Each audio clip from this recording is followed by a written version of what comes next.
पाठः समुद्र तट। एषा समुद्र तट अत्र जनाः पर्यटनाय आगच्छन्ति। केचन तरङ्गे क्रीडन्ति, केचन च नौकाभिः जलविहारं कुर्वन्ति। तेषु केचन कन्दुकेन क्रीडन्ति।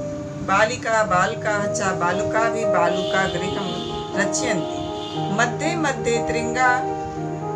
मध्ये तरङ्गा बालुकागृहं प्रवाहयन्ति। एषा क्रीडा प्रचलति एव। समुद्रतटाः न केवलं पर्यटनस्थानानि, अत्र मत्स्यजीविनः अपि स्वजीविकां चालयन्ति। बच्चों शब्दार्थ देख लें। समुद्र तट यानी समुद्र का किनारा, सी बीच कहते हैं। पर्यटना यानी घूमने के लिए,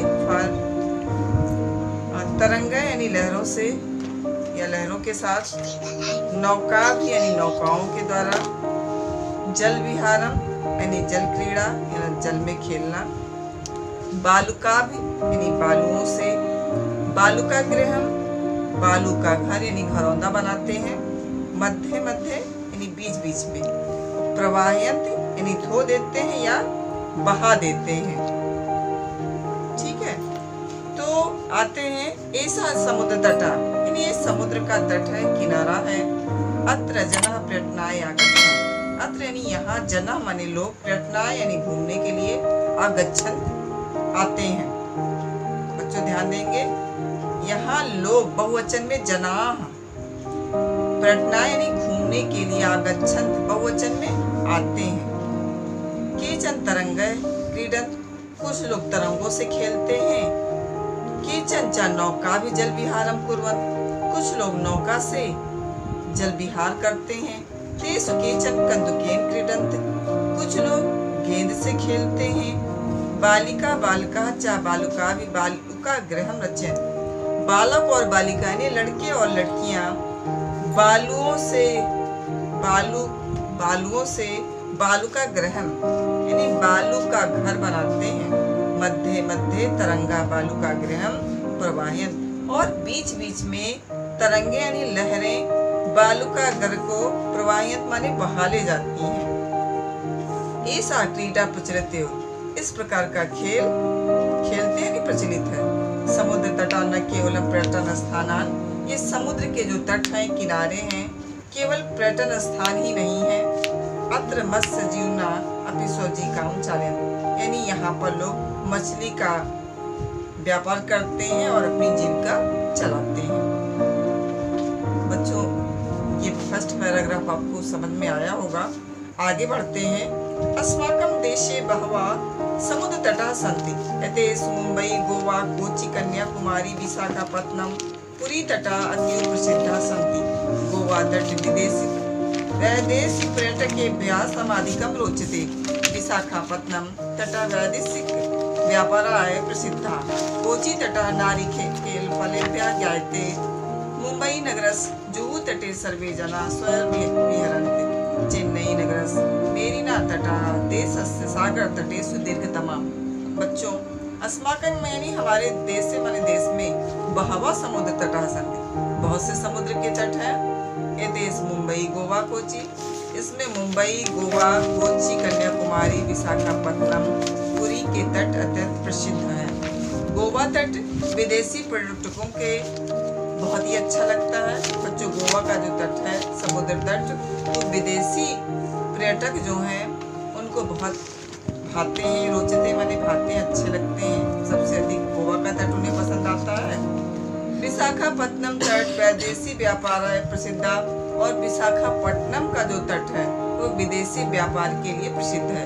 कोची तट जो है वो नारिकेल फलेभ्यः ज्ञायते, यानी नारिकेल फल किसको कहते हैं, नारियल के लिए जाना जाता है। ठीक है, इस तरह से मुंबई नगर का जुहू तट सर्वे जना स्वविहरन्, यानी मुंबई नगर का जुहू तट भी लोगों के लिए प्रिय है, वहाँ लोग विहार करने के लिए आते हैं। चेन्नई नगर मेरिना तट देश का सागर तट सबसे बड़ा है, यानी चेन्नई नगर का मेरिना तट देश का सबसे बड़ा सागर तट है। ये पैराग्राफ भी आप लोगों को समझ में आया होगा। आगे बढ़ते हैं लास्ट पैराग्राफ की तरफ। भारतस्त्रिषु दिशासु समुद्र तटाः सन्ति। अस्मादेव कारणात् भारतदेशः प्रायद्वीपः इति कथ्यते। पूर्व दिशायां बंगोपसागरः, दक्षिण दिशायां हिंद महासागरः, पश्चिम दिशायां च अरब सागरः अस्ति। एतेषां त्रयाणाम् अपि सागराणां संगमः कन्याकुमारी तटे भवति। अत्र पूर्णिमायां चंद्रोदय सूर्यास्तं च युगपदेव द्रष्टुं शक्यते। बच्चों, भारतस्त्रिषु दिशासु समुद्र तटाः सन्ति। यानी भारत के 3 दिशाओं में समुद्र तट हैं। अस्मात् यानी योग कारणात् भारत देशात्, इन कारणों से भारत देश को प्रायद्वीप कहा जाता है। पूर्व दिशायां बंगोपसागर, पूर्व दिशा में बंगाल सागर, दक्षिण दिशा में हिंद महासागर और पश्चिम दिशा में अरब सागर है।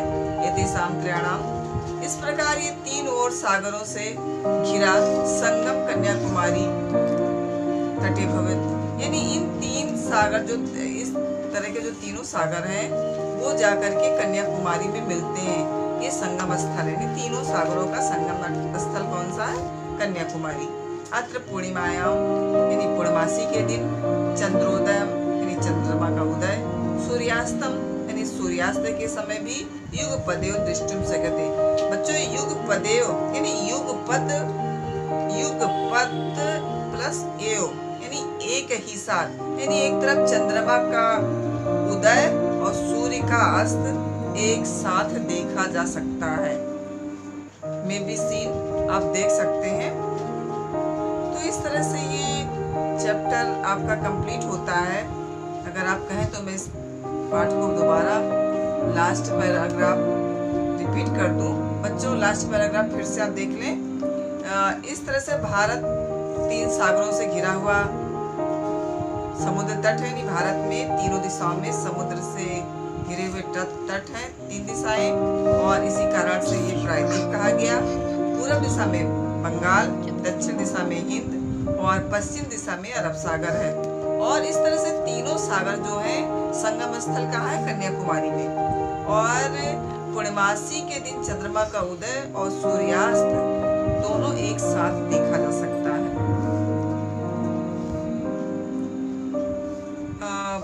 बालुका भी, जैसे आप नहीं समझ सकते हैं, बालुका भी नहीं, बालुओं से, ठीक है। तो बालुओं से विथ सैंड्स मिस बालू होता है।